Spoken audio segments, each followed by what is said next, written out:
Here's one thing you never hear after viewing a David Fincher film. That was fun. We should have brought the kids. No? Yes, I played a part in 3 of David Fincher films. Hi, my name is Brad Pitt, and I'm a survivor. Here's some things you might hear on a David Fincher set. Let's shoot this, please, before we all lose interest in living.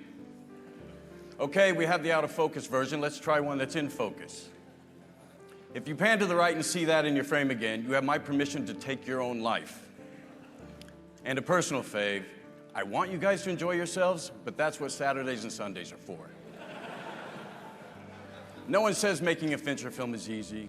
All will tell you it's worth it. Some say he's a perfectionist. That is true, very true. It's rumored he once shot 90 takes on a single setup. This is entirely false, it's inaccurate, it's not true. It was 92. It's said a studio exec approached him after a screening saying, "David, I am not comfortable with this cut." David's response was, "You have my sympathy." That's true, that's true. Reportedly, while filming the birth of his daughter, he asked the doctor if he could try that one again. That's unsubstantiated, I'm not sure. If you can tell by now, I love the band with all my heart. And I'm pleased I could ambush him here today and be a part of honoring one of our greatest storytellers. And congrats on even getting him here. For this is a man who's more prone to avoid the spotlight. For David, it's the imagining of the idea when he's happiest. The innovation, the psychology of the thing, what he can unearth. By the time he starts shooting, he'll tell you this is the moment he begins falling short of his aspirations. And so the agony begins.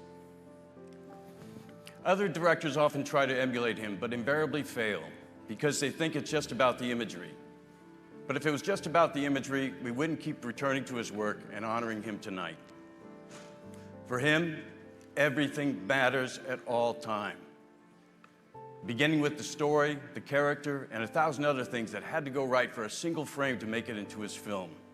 If it's 1 degree off, it might as well be 180 degrees off. There is no almost, there is no nearly, there is no close enough. His idea of professionalism is most others' idea of obsession. Working with him, you will know what excellence feels like, and as he says, if we are not out juggling chainsaws, we're doing ourselves a disservice. His films speak for themselves, so here's a few Fincher fun facts. He was with his first series, House of Cards. He was one of the decision makers to decide to release the whole season at once, changing the way we view our series, aka the binge watching. That skip intro button at the first that all the streamers have adopted, also Fincher. And you know that rotisserie car you see when actors are tumbling around inside a flipping car? Yep, Fincher too. Now, my Hollywood loves to use the word genius, but often misunderstands our actual geniuses. We who have been so fortunate to ride in his slipstream will tell you he's warm, a big softy, that he's incredibly articulate and rigorously honest, and takes great care when explaining his vision. We will try to describe the pearls of wisdom that fall from his mouth, but we'll fall short. We'll tell you that he's hardest on himself, and even though he's the smartest guy in the room, he's self-deprecating and the funniest fucker we've ever met.